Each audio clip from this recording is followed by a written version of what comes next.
How's it going, YouTube? Welcome to Asian Filmness. My name is Ray and I love movies. And the topic I'm going to be talking about today are the 10 Japanese movies of 2017 that I'm looking forward to the most. I decided to make this video after making our top favorite Japanese movies of 2016 video, which you can watch with the link description below. And so I thought, why not make a video about the Japanese movies of 2017 that I'm interested in watching the most? Contrary to what I thought at first, it was actually quite hard narrowing down every single Japanese movie that I know to come out in 2017 to a short list of 10 films. Actually, as a matter of fact, there were about more than 20 films I was looking forward to this year. But here we are. I'm going to talk about the 10 that I'm most excited to watch. And keep in mind, these aren't the 10 movies that I predict to be the 10 best movies of 2017.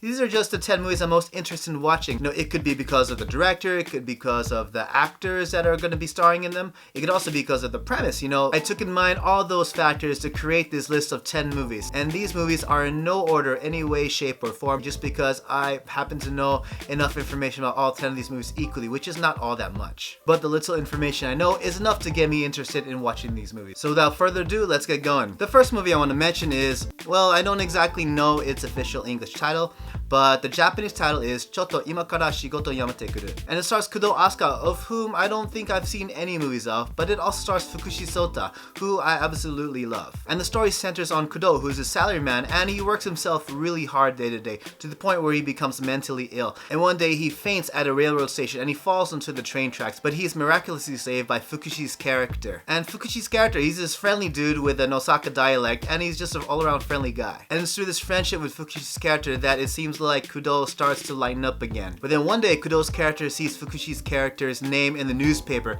and he discovers a dark secret that Fukushi's character isn't telling him. And we can talk about what that secret is. It's in the trailer after all, but then it dives into some spoiler territory by our standards, so I'm just not going to mention it. But it seems intriguing enough to want to check it out. And by the way, it's directed by Narushima Izuru, who is the director of Solomon's Pertwee, which was one of the best movies to come out in 2015. The second movie I'm going to talk about is an adaptation of a very popular comic. And no, it's not the adaptation of Full Metal Alchemist or JoJo's Bizarre Adventure. It's Gintama. While those other two movies are also slated to come out in 2017, what I'm looking forward to the most about Gintama is its director and its main stars. And its cast includes Oguri Shun, Suda Masaki, Hashimoto Kanna, Nagasawa Masami, Okada Masaki, Muro Tsuyoshi. There's a lot of really good names in this movie. It's set in a parallel universe during the Edo period, you know, the time of the samurai, and in this time, aliens have come and attacked the earth. Humans at first fight back against the aliens, but then the shogunate decided to give in to the aliens' conquests. And so once the aliens take over, they abolish the samurai, and so the samurai are in a decline. And the main character, played by Oguri Shun, is Gintoki, and he's a samurai, and with his friends go through all these different random adventures. And so the anime is funny. I'm just hoping that the movie is going to be funny as well. The third movie to talk about is a live-action adaptation of an old-school superhero anime. And gamers who played Tatsunoko vs. Capcom may know or remember this hero that I'm going to talk about, and that is Hurricane Palomar. And I hope you guys know Tatsunoko. They're the company that brought to us classic animated superheroes such as Yattaman, Kashan, and even Tekkaman. And if you guys didn't know already, I'm a huge fan of Kamen Rider and really any types of tokusatsu works. Hurricane Palomar stars Mizubata Junpei, another of whom I have never seen, I don't think I've seen any works of, but the name that attracted me the most into wanting to see Hurricane Palomar is not him, it was the director, Sakamoto Koichi. Now, any fans of tokusatsu superheroes should know the name Sakamoto Koichi. His most popular works include Kamen Rider Forze and also Juden Sentai Kyoryuja. And if there's anyone to direct tokusatsu superhero action, it's Sakamoto Koichi. He's the man to do it all. I don't know much about Hurricane Palomar other than it seems like a typical superhero story in that it's about a guy who can transform and equip a suit that gives him enhanced strength and abilities. But you know, all I really need to know is tokusatsu superhero and Sakamoto Koichi, and then I am sold. And next, the fourth movie I'm most excited for, it's another adaptation of an anime manga, and no,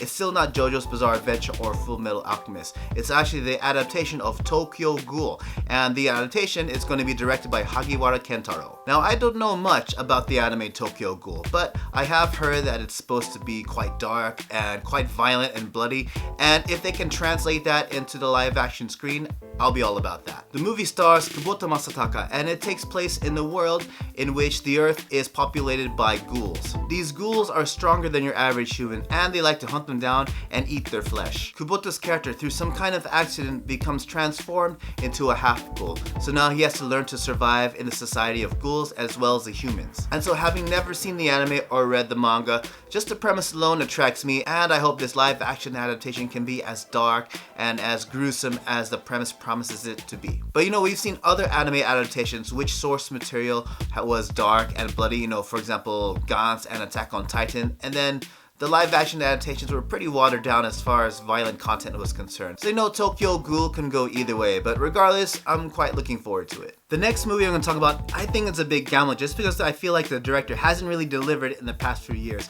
That director is Miike Takashi, and the movie is a live-action adaptation of not JoJo's Bizarre Adventure, his other movie to come out in 2017, but it's actually the live-action adaptation of Blade of the Immortal. Now, Blade of the Immortal stars Kimura Takuya, who's probably the most popular member of ex-boy band SMAP. And the story is quite simple, I think. It's about a swordsman, played by Kimura Takuya, named Manji, who takes revenge for his sister, and in doing so, he is granted the powers of immortality. And it's based off a comic, and the comic is really damn cool. And as with any Miike Takashi movie, there's a whole lot of movie stars that'll be in this movie along with Kimura Takuya. Some of those stars include Fukishi Sota, Toda Erika, and even Ichikawa Ebizo, who is a really popular kabuki actor. But as with all Miike movies to come out in recent years, it's gonna be quite a gamble. It could be really damn cool, or it could just turn to utter shit. But we'll just have to wait and see. And I'll watch any Miike movie, good or bad.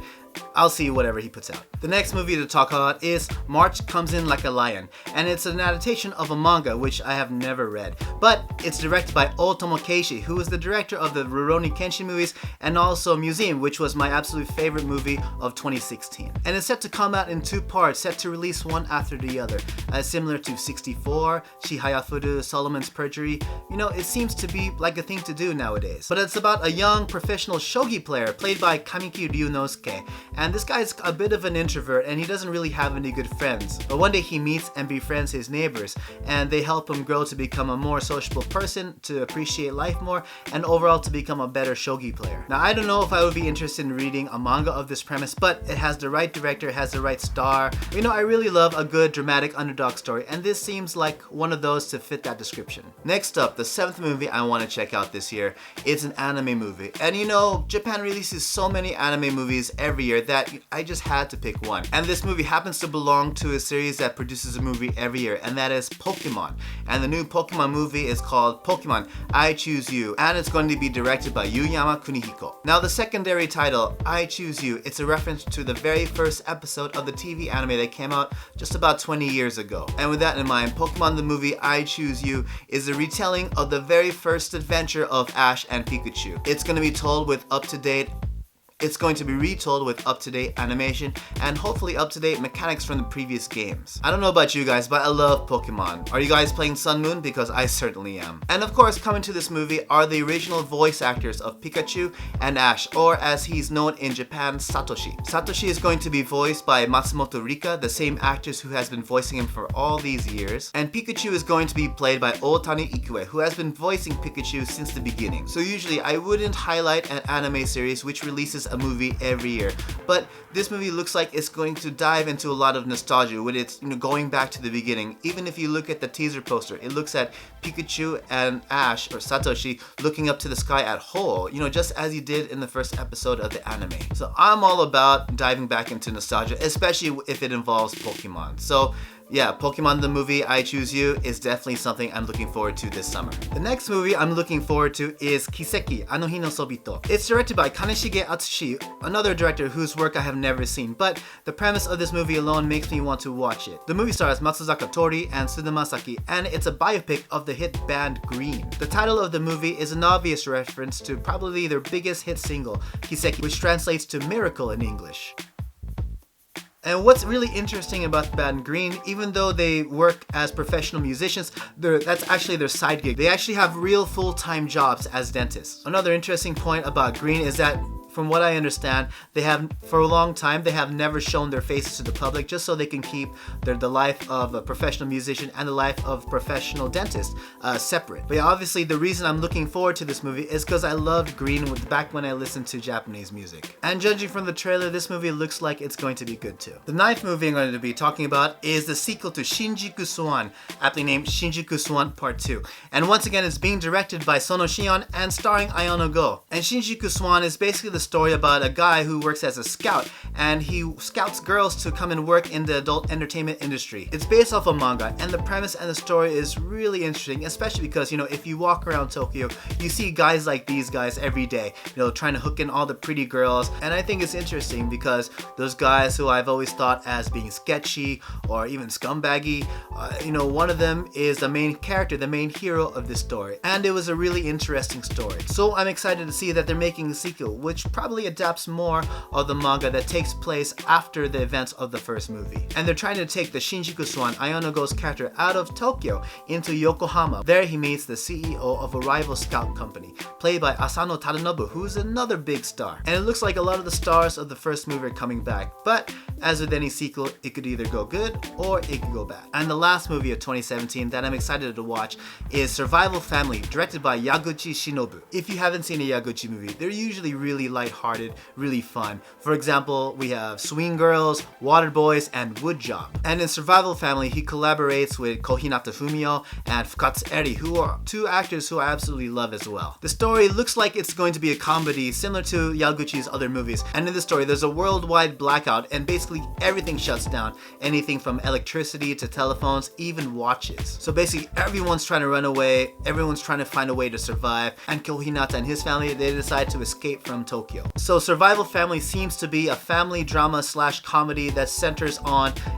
his family trying to learn the ways to survive in the wild. And this movie seems to be filled with a lot of wacky misadventures, and I'm all about that. And that's about it, guys. Those are the movies slated to come out in 2017 from Japan that I'm looking forward to watching the most. But how about you guys? I'm pretty sure your list differs from mine. What Japanese movies slated to come out this year are you looking forward to watching the most? Whatever your thoughts are, leave a comment below, and don't forget to leave a like and subscribe to Asian Filmless for more reviews and discussions on Asian films. You can also catch us on Facebook and Twitter, and if you subscribe to our email newsletter, you can receive a free copy of our ebook, The 108 Asian Films for New Fans to Watch. And once again, my name is Ray. You can find me on Twitter at RayMaru555. And yeah, that's about it, everyone. Alright guys, I'm about to watch some more movies. I'll be back soon, yeah? Promise.